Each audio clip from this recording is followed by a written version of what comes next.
Amy, Rory, and the doctor were startled by a horrendous noise. Being startled, all three of them spun around very quickly.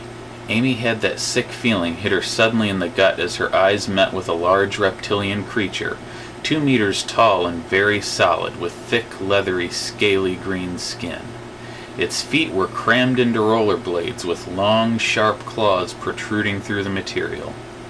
Its open maw full of sharp teeth was the source of the terrible noise. The wind of its ferocious roar stung her nostrils with the stench of rotting meat as it menacingly rolled forward. "Run!" yelled the doctor. With that, all three of them bolted to the opposite side of the room. The foul beast rolled forward quickly, and they evaded by running around it. Unable to turn around well in the rollerblades, Amy, Rory, and the doctor went out the door before it could reorient. As they sprinted through the house to the front door, they could hear the sound of rollerblades approaching. They ran across the street and clumsily climbed over the fence into someone's garden. The top of the fence made a small tear on the inner leg of Rory's trousers. He could see the look on Amy's face and knew she'd be laughing hysterically if they weren't running for their lives. "Quick, over here!" exclaimed the doctor, running for some shrubs. They pushed through the shrubs and came to a stop behind an old tool shed with chipped, fading paint, the wood in disrepair. "Doctor, what was that?" Amy demanded to know, her fear turning to anger. "It's a sort of polymorph," said the doctor. The calcium carbonate, sugars, and amino acids in the Horlicks soaked into the carpet fibers in the presence of ceramic from the mug. The diamond converted the sunlight into a powerful energy source which animated the mess on your carpet. That's the problem with combi-bump diamonds.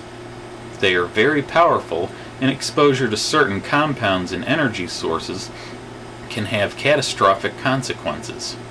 That's why they need to be kept in dimly lit rooms when removed from the protective atmosphere of combi-bump 9. Judging by its size and complexity, it will only morph one more time. After that, it will explode in a burst of gamma rays, destroying the Earth. We probably have only 5 more minutes. "Surely there must be something we can do," said Rory. "Give me a minute," interrupted the doctor. "Doctor, we don't have a minute," Amy exclaimed. "Shh! Hang on." "Got it," the doctor said, his face changing to a look of confidence. "We need to get the diamond, then throw it in the creature's mouth. I can use my sonic screwdriver to create a feedback loop. The creature will collapse into a tiny microscopic black hole which will dissipate in less than a second." "What, like in the collider?" asked Rory. "Yes, just like that, but a bit bigger and longer lasting. It will probably swallow up a few photons before it dissipates, though," said the doctor. "That's great," said Amy sarcastically, "but how do we get back in there?" The doctor just nodded for them to follow, and all three of them cautiously peered out from behind the shed, looking through the shrubs. Just then the polymorph knocked down a section of fence, and it hit the ground with a loud crash. The polymorph threw one rollerblade and then the other. Both of them whistled overhead in the shrubs, over the fence, and smashing through a window in the house behind them. The doctor and his companions bolted around the back of the shed, but it was too late. The polymorph had them cornered. They had nowhere to go. It glared at them with its big red eyes, its mouth opening to reveal razor-sharp teeth. Then suddenly, it disappeared. "Quick, back to the house," the doctor cried as he led the way back.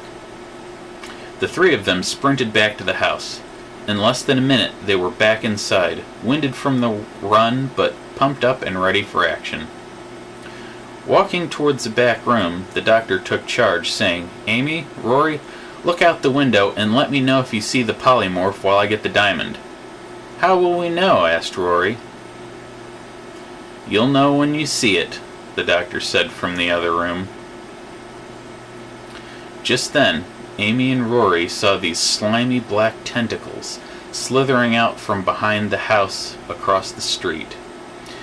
They were thicker than Burmese pythons, but with suction cups on the bottom and what looked like bristles on the top. It was difficult to tell at this distance, though.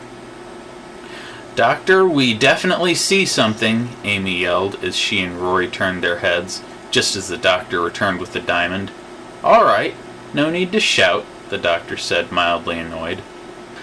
All three of them headed cautiously for the door. When they got outside, the polymorph had emerged from behind the house. It had what looked like the body of a giant black widow spider, but with tentacles instead of legs.